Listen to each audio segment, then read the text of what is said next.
Welcome back. Today we are going to learn about समुच्चय बोधक. This is part 6 of पद परिचय. Okay. समुच्चय बोधक means conjunction.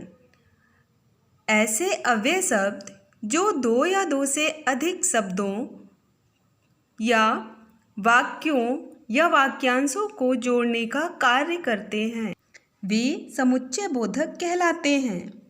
इन्हें योजक या संयोजक शब्द भी कहा जाता है, जैसे और, इसलिए, अथवा, किंतु, परंतु आदि शब्द. इनके दो भेद होते हैं. फर्स्ट, समानाधिकरण समुच्चय बोधक. सेकेंड, व्यधिकरण समुच्चय बोधक. So first we will learn about समानाधिकरण. समानाधिकरण समुच्चय बोधक क्या होते हैं? जो पद या अव्यय मुख्य वाक्यों को जोड़ते हैं, उन्हें समानाधिकरण समुच्चय बोधक कहते हैं. अर्थात ऐसे शब्द, ऐसे समुच्चय बोधक अव्यय जो मुख्य अर्थात दो प्रधान वाक्यों को जोड़ें, दो मुख्य वाक्य ना कि उपवाक्य, उन्हें समानाधिकरण समुच्चय बोधक कहते हैं.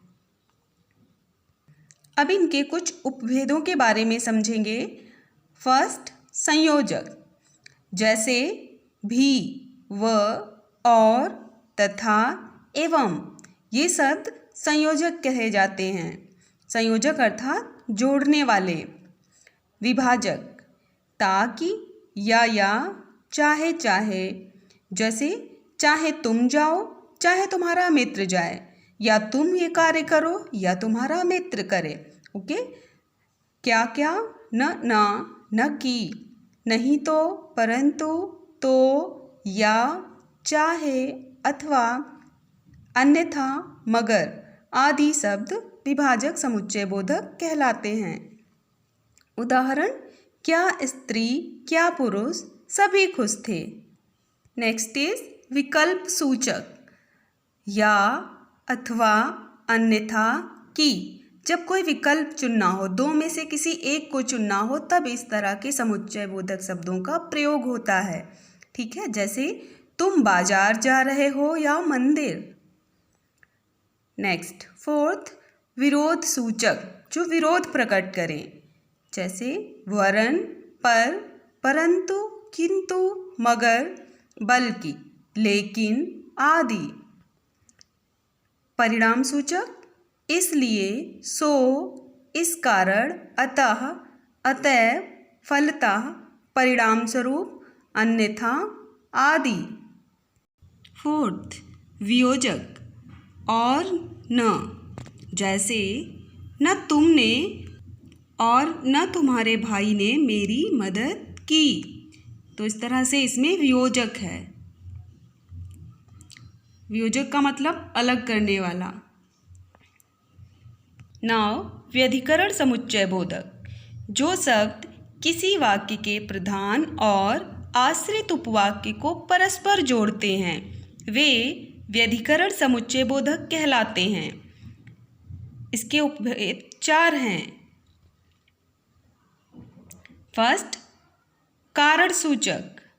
कारण सूचक क्योंकि, जो कि, इसलिए कि, इस कारण, इसलिए, चूंकि, ताकि, कि आदि शब्द.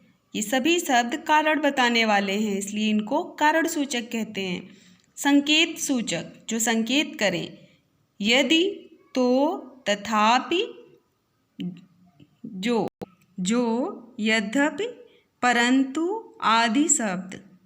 उद्देश्य सूचक, जो उद्देश्य की तरफ संकेत करें. कि, जो, जिससे, आदि.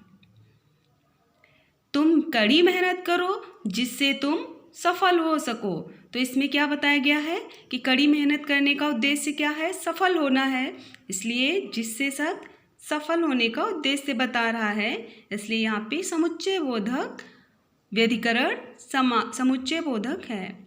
उद्देश्य सूचक व्यधिकरण समुच्चय बोधक है. ठीक है. फोर्थ, स्वरूपवाचक. जैसे यानी कि, अर्थात, मानो। जहाँ ये शब्द होते हैं वहाँ पे स्वरूपवाचक व्यधिकरण समुच्चय बोधक होता है। ठीक है, I hope you understood this topic. Now this is time of homework. Now we will know कि पद परिचय कैसे देते हैं। समुच्चय बोधक का पद परिचय देने के लिए हमें मुख्य बिंदुओं को जानना है। तो उसमें केवल 2 मुख्य बिंदु हैं जिन्हें हमें ध्यान रखना चाहिए। पहला, समुच्चय बोधक का भेद। दूसरा, जिन वाक्यों या शब्दों को जोड़ा जा रहा है उनका उल्लेख करना है। ओके, सो एग्जाम्पल फॉर, करण हार गया इसलिए वह वापस नहीं आया। ठीक है, इसमें दोनों ही मुख्य वाक्य हैं। करण हार गया, वह वापस नहीं आया। अब इसमें इसलिए समुच्चय बोधक है तो कौन सा है? परिणाम सूचक।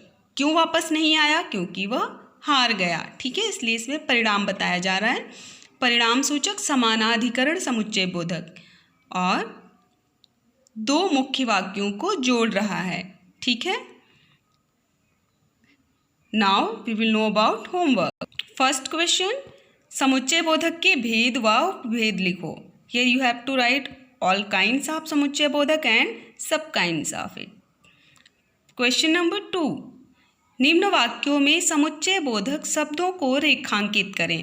दिए गए वाक्यों को पढ़ना है, उसमें कौन सा शब्द समुच्चय बोधक है उसे रेखांकित करके उसके सामने लिखना है। ठीक है, read it carefully and do in your notebook. Hope you are learning well. Thank you. Have a nice day.